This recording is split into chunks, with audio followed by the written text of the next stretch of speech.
communities have a key role in terms of wildlife conservation, and we as conservation organization, conservation stakeholders, should always ensure that we involve communities in our conservation discussions. And by doing this, there will be greater success in our conservation efforts if the communities decide to take ownership of the conservation projects. Hey guys, welcome back to Hope. So before we begin, I would really appreciate if you could comment down below what do you think is the most important component of wildlife conservation. If you ask me, it's surely going to be people or the communities. Local communities play a very important role in wildlife conservation.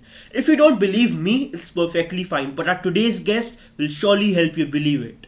John Merishi, a part of the Lion Guardian senior management team and in charge of people and culture, connected with us straight from Kenya. Our conversation revolved around community and how Lion Guardian itself is a prime example of how the involvement of local communities can be the greatest asset for wildlife conservation. I really hope that you enjoy this podcast and get to learn a lot. Karibu kwenye kipindi John furaha kuwa nawe. Welcome to the show, John. Nice to have you. Thank you so much, Alfred. I'm happy. Karibu. I hope I said that right. Really sorry if not. So, how are you, John? How's everything at the Lion Guardian? Yeah, I'm good and all is well at Lion Guardians. We're just trying to do our best to save lions and work with communities.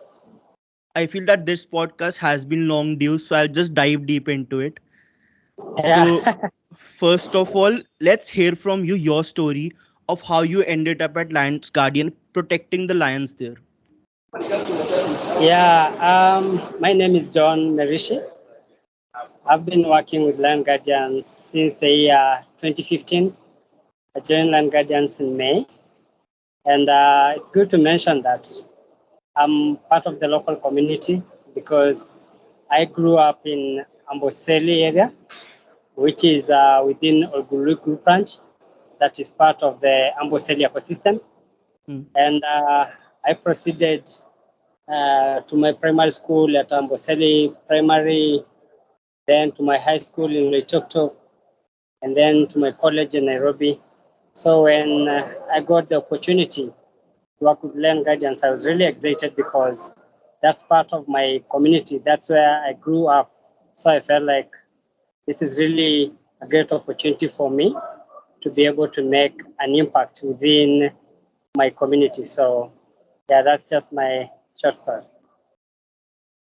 I feel that every Lion Guardian at its core is a lion protector as well. So what's being a Lion Guardian to you? Yeah, it's really good being a Lion Guardian because we have that opportunity to protect lions and also protect community livelihoods.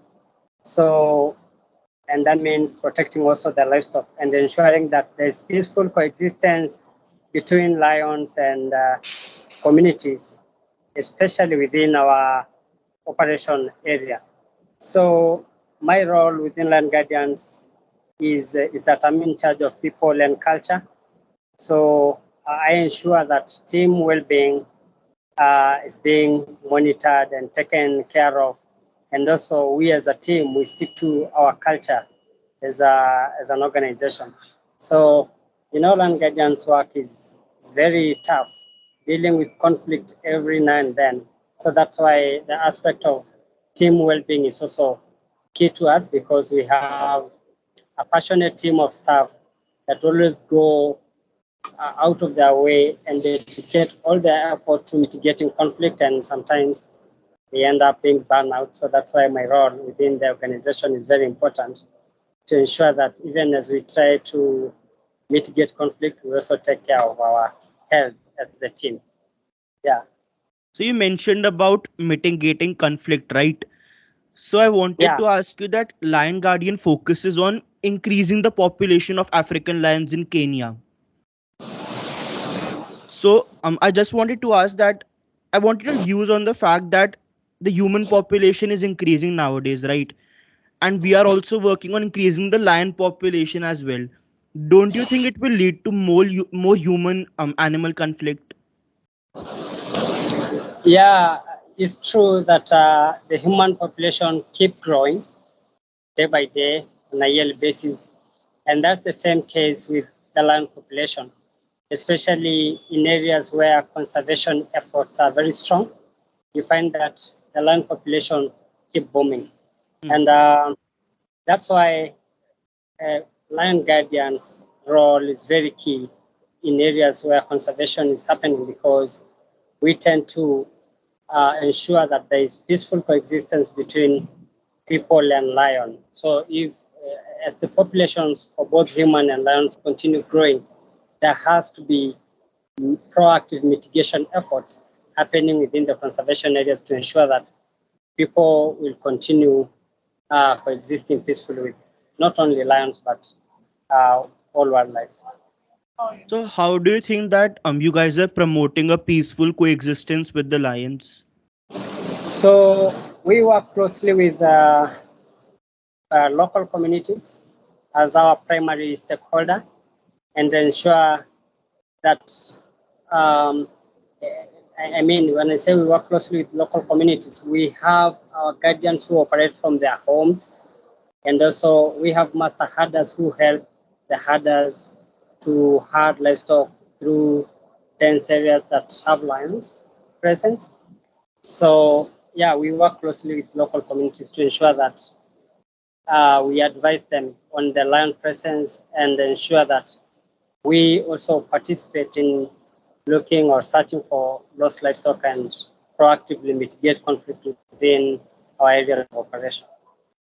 Right. So like how's an average normal day in the life of a lion guardian? Okay, so the guardians, as I said, they work from their homes, they work with their communities. So every time, every morning, a guardian would wake up very early in the morning before the livestock go out. He wakes up and starts looking for lion tracks. Then he tracks them, and once he is able to ascertain the location of the lions, he'll then go back to herders and advise them on the presence of lions. And this way, they can be able to proactively mitigate conflict from happening. And the other role of guardians, since these are people who work with their communities, they support communities in various ways. For example, bomber enforcement of bombers that have been affected in bomber depredations, or even bombers that are generally weak and lions have an opportunity of breaking into them. So they also help in enforcement. The guardians also helps community to search for lost livestock, and they also participate in other community activities within their areas. So like what are the major issues you face that have been a major hindrance in the lion conservation? Yeah, I think some of the challenges in this case is that we have persistent drought. So in this case, both livestock and wild prey are affected. So you find that lions have very minimal wild prey. So they end up going to attack livestock, and this increases conflict. There's also the aspect of land subdivision within our areas of operation. So, like the change of land use sometimes also limits the space for lions. So, you see that human lion conflict tend to happen when there's change in land use. So, those are the major challenges that we face as an organization that is trying to protect lions. Also, like I would love to appreciate the fact that lion guardian is not only working for conserving the lions but also preserving cultures as well. And a prime example is the Maasai, right? So converting them from being lion hunters to lion protectors, because as far as I know, they have had a tradition of 2000-year-old hunting tradition to prove their skills and courage. So my question to you is that how has it been working with the communities, and especially how the lion guardians were successful in convincing the Maasai to work for the welfare of the lions, because convincing the tribes, convincing the locals is a very challenging task, which many of the countries and individuals have never been able to achieve. How did Lion Guardians was able to achieve this? Yeah, I totally agree that one of the key achievement of lion guardians is being able to change traditional lion hunters into lion protectors. And right now, within our team of guardians, we have people who are originally lion killers or lion hunters. And right now, they are actually in the front line of protecting lions. And one way that we are able to convince communities, in this case, is by actually ensuring that the local communities are able to see the benefits that are related to lion and wildlife conservation. And one of the benefits is employment. Land Hmm. Guardians has been able to employ Morans or warriors who haven't even been able to go to school and reward them with jobs. And by doing that, they are able to see that by protecting wildlife, there will be more employment opportunities.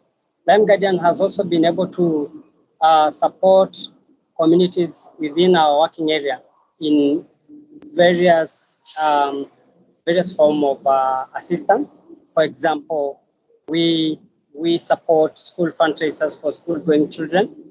We also do livestock medication for livestock that have been injured by lions, and this helps in creating more tolerance towards lions. We also do a lot of other community assistance, like taking patients to hospitals. And by doing that, the communities can be able to see that it's true that there is benefit in protecting lions. And this one creates more tolerance and also more community ownership of lions and other wildlife within their areas. So if you had to like suggest an individual or an organization on how to convince the locals to work for the conservation, how are you going to do that? I think once the local communities are recognized as the primary stakeholder in every conservation effort, then a project that is doing wildlife conservation is going to succeed. So to us as an organization, we have communities as a primary stakeholder, and they're actually at the central part of our operation as an organization. So for any conservation organization to succeed, they should always recognize communities as the primary stakeholder, because they are the ones that have uh, actually even paid the cost of hosting those Hmm. wildlife in our own area. So you can't just ignore community if you want to succeed in conservation. And like, how do you handle a conflict situation? For example, the lion guardian is with a set of herders protecting them, and a lion appears. How is that lion guardian supposed to protect those herders? Yeah, a guardian is supposed to work closely with, with their communities also, and that includes the herders. And normally, the guardians will go out in the bush and track the lions and advise the herders on where the lions are, so that the herders take take livestock to a different direction from where the lions are, and that ensures that the livestock are safe and the lions are safe, and that contributes to the peaceful coexistence between lion and livestock, and as well as people. So in terms of let's say there's a hand, and I just want to make it clear that right now, due to the effort of lion guardians and other conservation stakeholders within the Amboseli ecosystem, the traditional hunts that we used to experience over the years are no longer happening. And this is because the communities are now aware, or the communities have now taken ownership of lions and other wildlife in their area. So they no longer go out traditionally to hunt lions for prestige, because they have realized that that's part of the culture that is no longer uh, I mean, it's no longer in tandem with this kind of Hmm. with Hmm. this era. So what is happening right now is retaliation hands, whereby the livestock owners or even the herders react whenever a lion kills a cow, or whenever a lion kills a sheep, or whenever a lion kills a goat. So whenever there is a retaliatory hand, we work closely with other stakeholders and even elders within the community to stop the hunting party from hunting the lions, and at the same time reminding them about the benefits that they have been receiving, not only from lion guardians but from other conservation organizations. And because the communities are able to see these benefits, they will always listen to us, and we are able to calm them down and continue with the work of conservation. So, like, we have been talking a lot about the lion guardians and the local communities, but you yourself have had an experience in developing strong and sustainable communities. So, if you had to suggest 2 or 3 tips on how to build and ensure a strong and sustainable community, what are they going to be? Yeah, I think I would actually suggest that one key thing is, first of all, recognizing the community as a key stakeholder and involving them in various conservation discussion and even in developing policies on wildlife conservation. And the other thing is that ensuring that there is a direct link between the benefits that the communities are receiving Hmm. to conservation. And that way, if the communities are able to see that there is greater benefits in conserving lions and other wildlife, then they will be fully on board and they will own the uh, conservation efforts within their areas. And yeah, those are the two main key things that I think will ensure sustainability of any conservation project. So, very interesting thing that I read was that you also name your lions as well. Does naming the lions and giving them separate identities helps in creating awareness? Yes, yes, it's true that we do name our lions, all the lions within our operation area, and we name them by Maasai names, names that are locally relevant, so that the communities can easily identify with the lions and also take ownership of the lions in the areas, because these lions are named after famous people, respected people within the community, also named after areas like certain zones and locations that people tend to identify with. And it's very interesting because right now, when you go to the communities within our operation areas, they almost know all the lions within their zones by their names. And that's really one key thing that inspires Correct. us to keep working closely with communities and ensure that they also take ownership of uh, of the lions within the areas. Also, like, in your experience, can you narrate a particular situation where the lion guardians made a significant impact on the lion conservation process within the local communities? Land Guardians has been able to. Land Guardians has been very impactful in terms of land conservation within the Amboseli ecosystem, and this is because we have been able to work closely with the local communities and other stakeholders, including the government agencies that are in charge of protecting wildlife. And due to this collaboration between communities and other conservation stakeholders, we feel like the lion population has been booming, and the lion population has been booming, and the lion population keep growing on a yearly basis. So from now, the communities, I would love to shift our focus to lions. So, can you tell us something like not many people know about the African lion? I think when Land Guardian started, we had very few lions within community lands. The few lions that were available were only concentrated within the parks, which are protected areas. But due to the effort of land guardians and other conservation stakeholders, there's right now a big population of lions within community lands. And maybe just to add, the few lions that are available in the community lands were very shy because they used to be hunted day in and day out, probably for various reasons, including traditional hunts as well as retaliation hunts. But due to the conservation efforts, right now we have a bigger population of lions in community lands, and the lions now feel safe within the community lands because the communities themselves are taking the initiative to protect them. And I know people are a bit scared of lions, but lions are friendly animals. They don't just charge to someone without a reason. So you feel like even the communities also love them because not all lions are problematic. So like from your personal experience, what's the best thing that you find so amazing about the African lions?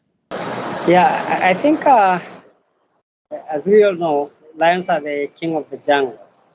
And one amazing thing about lions, as I say, is that they are very peaceful unless threatened. That's when they can also chat back and protect themselves. But I think that lions are good animals that can coexist peacefully with people if they are not being threatened.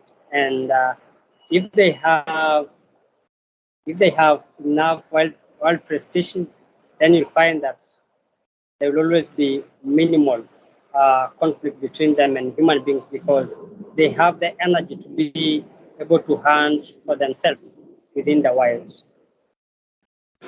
So another aspect that I would love to talk about is lion hunting. So it was in 1656 when lion hunting started in Africa, right? And it is still practiced in countries like Zimbabwe, Tanzania, and Namibia. But Kenya was the first African country to ban lion hunting in 1977. Even though still many countries are practicing lion hunting both legally and illegally. So, what's your take on lion hunting being legalized? Yeah, this will be my personal opinion.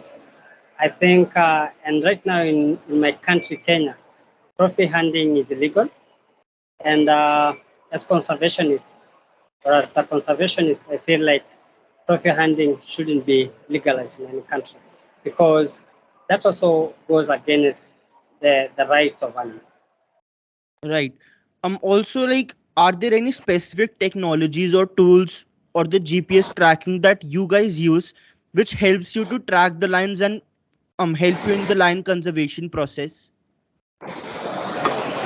Yeah, we actually have some colored lines, and we use what you call receivers or antenna to track the colored lines and know their location and be able to ensure that the livestock are not taken towards the direction where the lions are.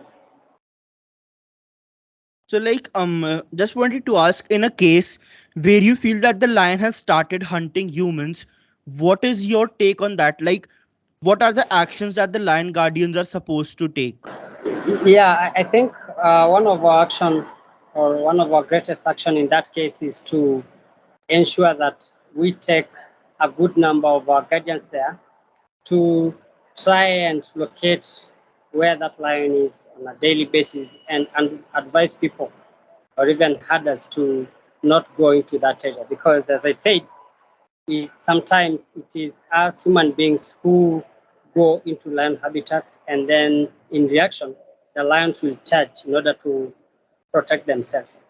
For example, we know that a lion with little cubs or a lion that is lactating will always tend to charge to human beings quickly as a way of defending her little cubs. But it's very rare to find just a lion attacking human beings without a reason. Mostly it is us that offend the lions, and then in return, they tend to defend themselves. And we start now saying that they are eating human, but in real sense, it's us that are going to where the lions are and agitating them. Then they charge to us as a way of protecting themselves and their families. So my next question is that how you guys have been working to ensure an increase in the lion population, because even though it is better now than before, like in Kenya the lion population is around 2500 but is still very low. So how do you guys plan on increasing the lion population?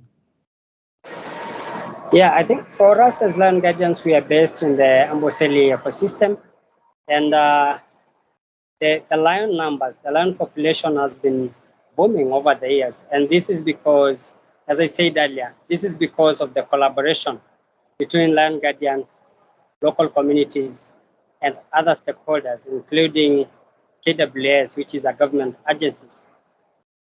This collaboration effort has led to a booming lion population because the communities have also taken ownership of the lions, and they're not going and they're not hunting lions every now and then.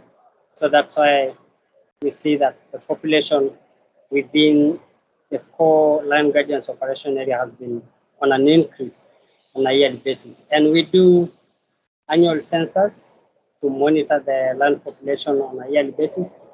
And the population has always, we have observed that the population has always been very stable and on an upward increase. Right. Another question I had was that even though the communities now have understood the importance of lion conservation, but what happens in a case when the lion tries to harm their family? How do you guys try to convince them in that case? Because I'm pretty sure that they'll be like very angry of the fact that the lion has been attacking their family. So trying to convince them, what's your take being a lion guardian on that? Yeah, so you find that due to the frequent droughts that we have experienced over the years, there have been very minimal wild prey, and this forces some of the lions to go into people's homestead, to break into people's homestead in search of food, that is livestock. So whenever we observe that lions are going into bomas, we as a team have what we call a conflict mitigation toolkit, which includes night patrols. So we ensure that we go to the affected area and do night patrols over the night to try and scare the lions out of the bomas so that they don't go into people's homestead. And also, part of our conflict mitigation toolkit is the mobile camps. So sometimes when conflict is so intense, we go to the conflict hotspot and set up a mobile camp for as long as the conflict lasts, just closer to the homestead, so that we are able to do night patrols, and also we are able to help herders during the day and drive livestock out of dense areas where the lions are.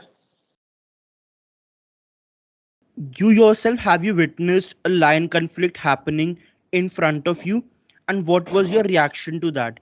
Do you think that it is the lion to blame who is entering and troubling the communities, or is it the communities trying to hamper with the habitat of the lion? Yeah, I think it's always a tricky situation for us as an organization that is protecting lions. And it's always very painful to see a lion being hunted in front of us.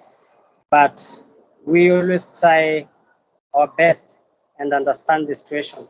So we try to convince the communities not to hunt or judge the lions, because sometimes it is circumstances that forces them to go into homestead. It's the lack of wild prey that forces the lion to go and break into a homestead. And in most cases, the communities do listen to us because they regard us as a key partner uh, in the conservation effort. And they've also been able to to see tangible benefits that they get by protecting the lions.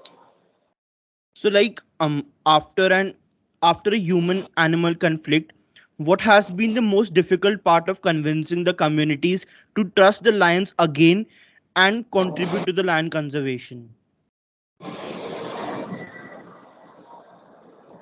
Yeah, I think sometimes it's difficult to convince them that this lion is going to change its behavior. But what we normally assure them is that we will ensure our presence within the conflict hotspot or within the affected areas in a way to try to keep scaring and pushing the lion out of that area. And this is something that we always fulfill. Once we promise that we will have to set up a mobile camp within that area, we set it up and ensure that the conflict camp will be running in that area until the conflict comes to an end or until the situation cools down. So like the lion guardians set up these mobile camps to protect the communities, right? But how Yes. is the health and welfare of the lion guardians ensured? Yeah, I think as I said earlier, our guardians are trained on their safety, and they always ensure that even as they track the lion, they keep a safe distance. And for a problematic lion, we normally do mock hunts. This is just a traditional way of scaring the lion away once a depredation is done. And we do it in a more safer way, knowing that a lion can also attack us because we are also human, just like the communities. Yeah. So like you said you guys do a mock hunt. So what's a mock hunt? So this is just a traditional way of shouting to a lion and make it believe that it's being hunted, but in reality, we are just trying to mock it and scare it. And this is something that is done whenever a lion is involved in a depredation, so that it will be conditioned to know that what I did was wrong. Also I would love to know from you that the lion guardians have been working with the communities for around 17 years if I'm not wrong. So how do you feel that so I feel that in many countries and places the local communities are just chucked out of the forest in the name of conservation, right? How do you feel that the governments realize the importance of the local communities, and what role can the local communities play in conservation? Land guardians, as you have said, land guardians has successfully been able to work with communities over the years, and we have been able to document greater success uh, and the impact that we have been able to make as an organization. And part of our success is being able to work closely with communities, recognizing them as a key stakeholder. And by doing that, they have actually partnered with us in protecting the lions. And in the case of government agencies, I think right now, even at the national level, the government of Kenya recognize communities living in the conservation areas as key stakeholders in protecting wildlife. And the government have always ensured that the communities are involved in conservation discussions. And by doing this, the communities have also in return been able to take ownership of the wildlife within our areas. So right now, the communities within Land Guardian's operation area also know that the lions belong to them. They own the lions. And even in many instances, they are always at the front line of talking to their counterparts about the importance of protecting wildlife, because they have witnessed that there is greater benefits in protecting lions and participating in wildlife conservation.